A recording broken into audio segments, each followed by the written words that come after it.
Hello, and welcome back to A Better World. This is your host, Mitchell J. Rabin, and we're very glad you're joining us today. Today we're going to have another very interesting show.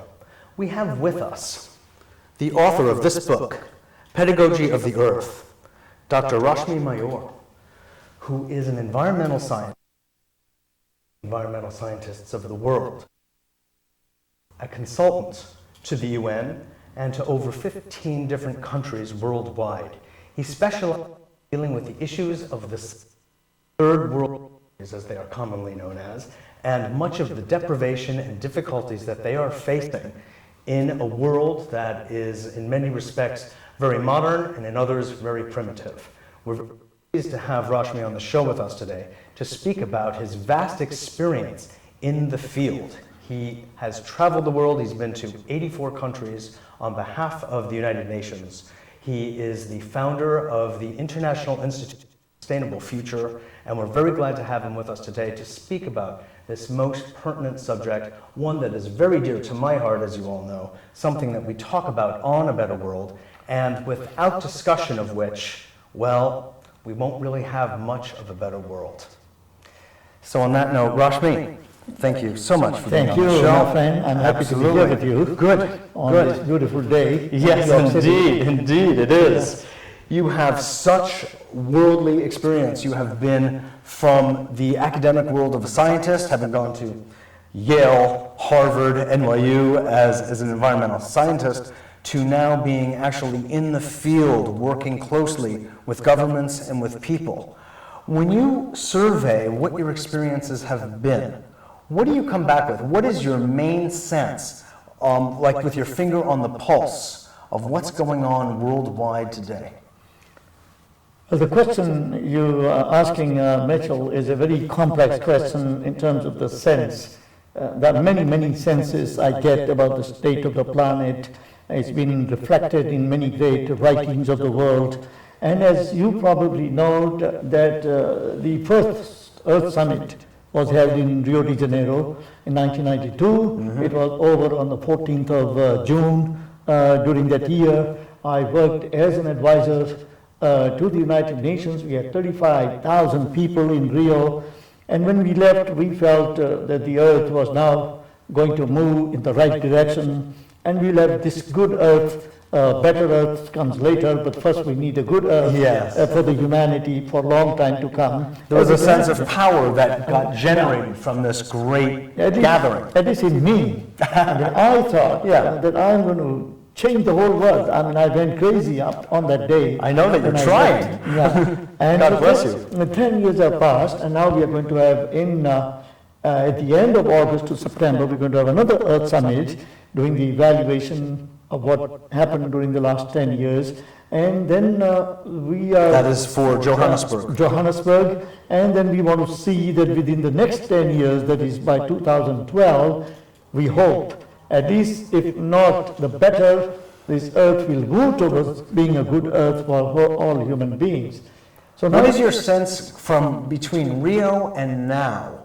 Whether it's become a good Earth, has it become a better Earth, or has it become what you would call a more deteriorated Earth? Well, if you ask me about the state of the planet from 92 to today, on all the major parameters, whether you talk of the forests, the population, air, water, mountains. This is the year of the mountains, in case you do not know. Yes, I do. So we have to protect all the mountains, oceans, children, poverty, hunger, diseases, on all counts, on all the parameters. The Earth is worse now than it was before. So I call this I would call it the Earth Summit -10.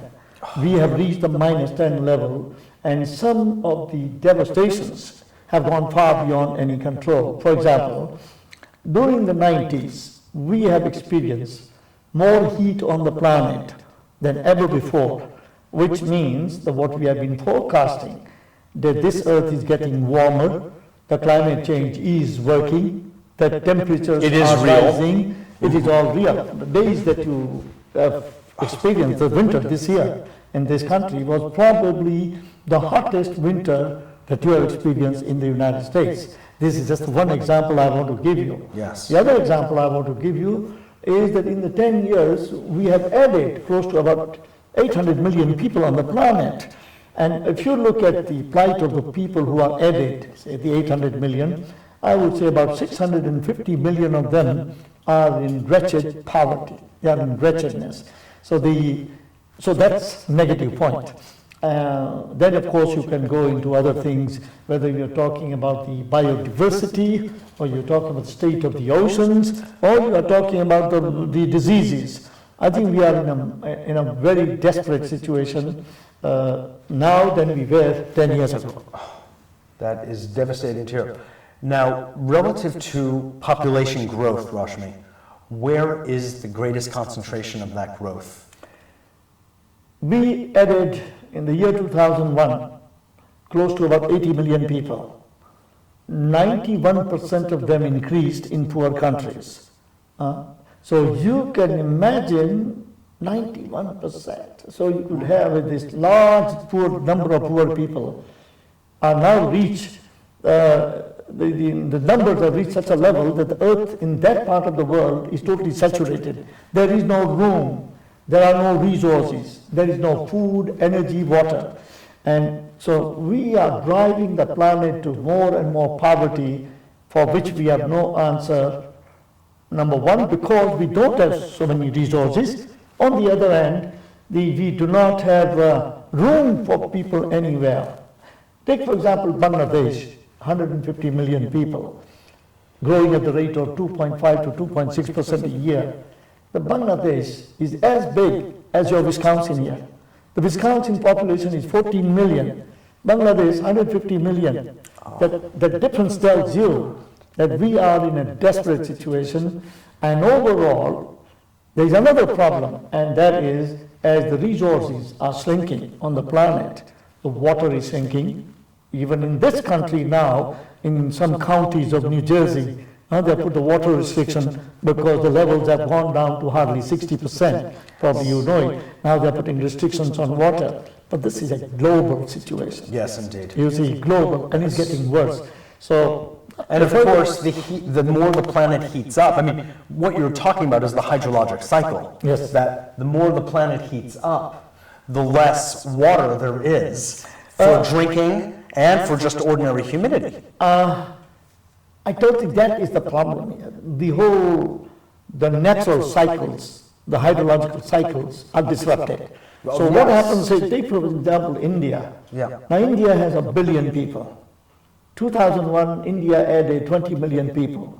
So 1 out of 4 people were added in India. Yes. Now, you look at that number itself in a country, India, which is 1/3 of the size of the United States. And the United States has 285 million people. Am I right? Roughly. 285 million. Okay. Yeah, so now if you look at it, it's only 1/4 of the population here. Indeed. And you are 3 times larger than India. And go across the world even. Same thing happens. So I think my concern here is the number. There is no doubt that this earth cannot afford the number of people which are arriving each year. And I think as we plan to go to Johannesburg, my first emphasis, which I pointed out to the World Watch Institute lecture last Friday, is the population, the growth of human numbers. The numbers have gone out of control. The sheer quantity. Yeah. In 1 decade, just look at this, in 1 decade of 90s, we added as many people as the number of people who lived on the earth when Malthus in 1798, when he said that the population is going to be a problem, yes. That was 1798, right? Mm-hmm. He put his paper down there. And that time the population of the world was 800 million people. The number which we added in last 10 years. So I think unless you compare this, you would not know the human beings devastating the earth sheerly through the numbers. That's one part of the story, but that's not a complete story. But of course, but since we're on that, what is the solution? What actions are being taken by governments that you, for instance, consult to, and by the UN? First of all, I imagine it's educational in nature. Michelle, last 20 years, the UN has been a victim of the attitudes of the United States in relation to population. And pretty much everything else, too. Yeah, and everything else, of course. Now, you know that last 20 years, since the time of Mr.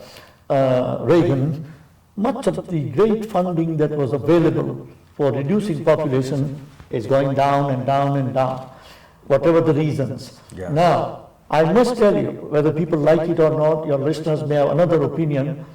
I think this planet would have been the poorer place to live if China had not done what it has done. Because China, by one-child policy, has brought to the world a relief, and that's why the Chinese population is 1.2 billion people. It is now reaching soon 1.3. Otherwise, the Chinese population, if they had left to itself, would have now crossed practically about 1.9 billion people. This would have been the population of China. And I'm so proud of what they have done. Yes. I've been to China many times. I'm a supporter of Chinese policies of keeping one-child thing. And I've been promoting the population policy. Yeah, and I have promoted this in Kenya, Uganda, India, Bangladesh, Pakistan, and I have failed. I want you to know some of the times you succeed, but other times you have to be honest to accept that we fail. Yes. India's population growth has declined, definitely, is 1.9%. It has gone from 2.7% or 8% in 1947 in 50 years, but it's too slow.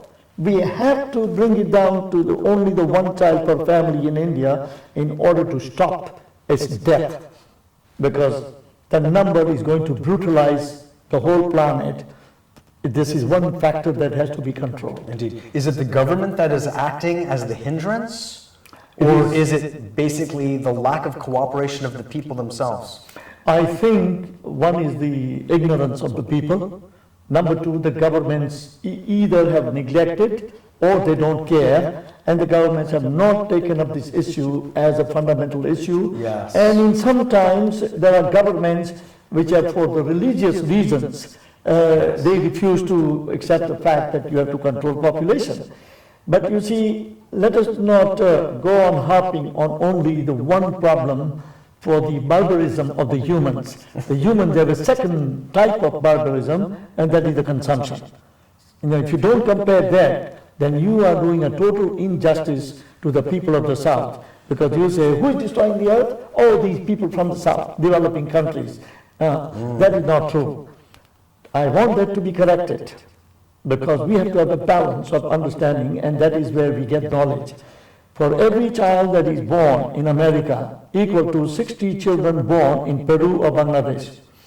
The burden on the planet, on water, because of the consumption, on waters, on minerals, on soil, on energy. If I can give you the whole thing, it is equal to one child in America equal to 60 children born in Bangladesh, and it tells. Or you said, or Peru. Yeah, that tells you itself that the earth is endangered.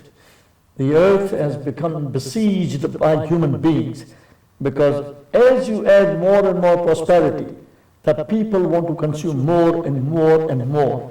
It is so endless. Concentrated prosperity. Concentrated. It's not spread out. It's in very specific places, obviously. And specific places which are pretty well known. Most of the devastation of the planet goes on because of these 1.3 billion people. 1.3 billion, that is equal to 5 times the United States, is consuming today 72% of all the resources of the planet. So you take, for example, 6.1 billion people on the planet. Out of that, 1.3 billion, that is the 5 times the United States, is consuming 72% of the resources of the planet. Are you referring to what are considered the developed nations? Yeah, I'm referring to Europe, America, Canada, Japan, Australia, New Zealand. Close that chapter, that's all. That's where the consumption 72%. Yeah, all the resources, all put together. And you can compare very easily. Whereas right now, you look at the countries like Bangladesh. Let's go back to Bangladesh. Yes. Average person gets in a day hardly about 10 to 12 gallons per day per person. That's what he consumes. An American consumes between 70 to 80 gallons of water per day per person. That tells you 8 times more water is consumed here. Your shower that you take every day consumes 3 times more water when you have a shower than the amount of the water consumed by an average person in Bangladesh during the whole course of the day. This is the difference that you have to bear in mind. And I am hoping we realize why we are here today. Why am I sitting with you? To bring to the attention of the people that as long as you're going to have these injustices, inequities, that terrorism will never disappear. Because people are not fools. They can see.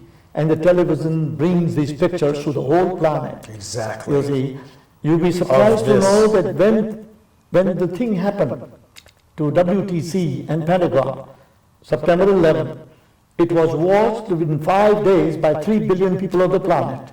In 5 days, 3 billion, that is almost 50%. So you can tell you that when you are having your refrigerators and 6 television sets in your house, and all these living like this with the 10 rooms, I think the people are not fools. They ask themselves, why am I rotting in this favela on the top of the Rio's hills are all covered with the favelas, rotting in the gutters. There is nobody to pick up the garbage there. Well, how long do I have to live like this? While the others live like kings. Yeah. So in comparison. This is where the real crisis of the planet is, that we have created a world which is totally unfair. It is unjust. And it is based on massive arms and armaments and armaments and armaments. You're dealing with a military-industrial complex. Exactly. And armaments, how long you want to have so many armaments to be spent? In next 5 years, the United States is going to spend $2 trillion. You understand the meaning of trillion? Hardly, actually. Billion is 9 zeros, trillion is 12 zeros. 5 years. Which country? The country which is the most secure country on the planet. How can we afford? How can the world afford to spend $800 billion when 1.5 billion people, that is almost about 6 times the United States population of the world, goes to bed hungry, lives in the gutter, can't get enough water, no medicine. This is the world of destitution. It's 1 out of 4 people. I am hoping that people wake up before it is too late. And I think a program like yours have to be done over and over again to educate the public as to how do we get rid of this destitution? How do we eliminate all the nuclear bombs and arms and armaments and the soldiers? And there's a momentum to the injustice. Exactly. You know, it keeps going. It is getting worse. It's getting worse, exactly. And that's why I am... You have that Global Economic Forum down here at the Waldorf just a few weeks ago. It's a perversion of the planet. Yes. And what you need, I am looking for, is one day let there be the rule of law implemented by the United Nations. Yes. Let the UN be the governing agency of the future. Bring the rule of law for all human beings. Exactly. And through international law. Yeah. Now let me ask you, Rashmi, I so much feel and agree with what you're saying and the deep importance of it, the crucial importance of it. But I want to go back to something because you're a particular individual who would have an answer to this. You were involved in Rio. There was a groundswell of some 35,000, as you say, people, committed soldiers, if you will, warriors for the good, for equity, for sustainability. What happened to that collective energy over the past decade? I think, first of all, I want you to know I don't have answer to most of the questions in the world. I'm very disappointed. Please be disappointed, but I can't go on telling the lies. Of course. Your opinion. Yeah, my opinion is that somewhere along the line, the complexities of problems took over the events, and the leadership of the planet is totally distorted, outdated. There is no global leadership. They are all puny people who are running this world, and they get to power through manipulation and lies and corruptions and so on. Otherwise, as per Enron, for instance, is a Enron perfect example. The Enron is not an example. The whole society is like that. Yes, it's exactly. all corrupt, manipulated. Every politician in every country is doing the same thing. Yes. So in that, I have only 4 suggestions to make before we close it, and probably we'll do it some other time. Indeed, we will. See, the reason I wrote this book and that you have in your hand, Let's show and it which to I the want you to audience know again. that this book will be available, and I'm hoping that those who care to read this book, which gives a preliminary analysis, it's not the final analysis. Indeed. My second book, which is coming out in July, will give you the final analysis and some suggestions. What are the 5 things I believe? I believe the first task confronting the humanity is to have a global rule of law. We must get rid of all the weapons and armies and expenditures for security. We need a security for all, not just for the few. The war is not the answer. Number 2, I think we need a global movement towards the equity. People should have equity in terms of the resources of the planet. Indeed. There is no way you could drop any kind of a terrorism and violence until you bring equity and the justice for all the people. Number 3, As they say, if you want peace, bring justice. Number 3, I believe that the education is a crucial thing on the planet. When people don't know, they don't know. That is, they are in darkness. Today, when the people know that all the destruction of water is going to dry up the earth, we have to really see that we are careful. How to be careful is what we have to teach. Education. Today, About conservation, exactly, etc. And 1 billion people are illiterate, and if you look at the planet go around, the way people live, they are about the 80% of people are illiterate the way they live. Yes. They don't know one important principle, and that is the principle of conservation. We must conserve everything because this earth is finite. Just not think that tomorrow, that today is the only day. Think that is future, and we have to work towards future. And the last, the 2 more points which I want to bring up, Yes. and people like it or not, is these 2 points, and that is, it's about time that we give importance to children. That children today, you imagine the poor countries in the south. 1 out of 2 people is a child below the age 25. The children are becoming lost in poor countries because they are very poor. Children are lost in the Western world because they are totally neglected from love, care, family. Nurturance. Nurture. They're all disappearing. We must recognize that children are the future. We must give importance to our children. And I think the last point I want to emphasize, which go together, is that we must bring an end this mindless, uncontrolled the number of people and uncontrol the mindless growth of the demands and consumption and consumption and consumption. The overconsumption. Yes, the consumption is not consumption, it is just destructive consumption. And the last thing I want to point out is that if we ever want a good earth, sustainable earth, the earth which really gives everything people need to have, then the controls of multinational corporations, the corporate world, and the corporate governance has to be brought to an end. That governance should be of the people. People, you and I, should be the governors, not the corporations. The corporation's interest is profit and a profit and profit and a greed. At any expense. Yes. I think, don't go on blaming Enron. Enron is only fool enough to be caught. Right. Others are doing everything. It's just it's a symptom of a sick society. It's a sick society. Yeah. We want society which is truly the creative society. Yes. We as creatures must know that we have been given a special opportunity to be humans here on this planet of all other species. So finally, I would say that we must learn to respect life. We have lost all the respect for life. We are interested in ourselves.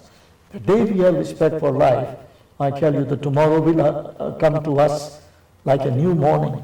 And in that new morning, I think one day the children will be dancing and they will be saying that thank God that we have a future to come.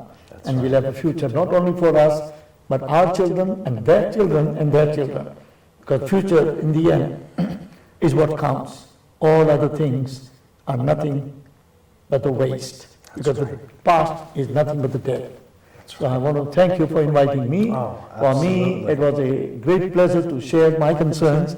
As I go to Johannesburg, I and maybe 60,000 more, we may fail again, we may succeed. But I have a hope that we fail or not fail, our test is in one thing, that we must try. And I want to thank you. Absolutely. Rashmi, I want to thank you for your commitment and your drive, your ambition on the side of the good, to bring balance, to bring equity, to bring caring to a world that is truly desperate for it. We all try. Indeed. But this is a kind of work and a level of work that we just don't have enough of. So please accept my thanks for the work you are doing. Thank you. I appreciate it. You understand why we wanted to have Rashmi Mayur on our show today. It is this kind of subject that we do not get enough exposure to, but so desperately need. It's as though we live in a little bubble and we don't see beyond our own shores. We don't understand the effects that each one of our actions has on the world at large. And indeed, they do. Just as the Native American teachings have always said, every action we take in the present has a resonance down 7 generations. That's the way we need to think. We need to bring that philosophical perspective to our every action, and in that way become responsible to ourselves and all that follow. Thanks so much for joining us. This is your host, Mitchell J. Rabin, for A Better World, and we look forward to seeing you all next week.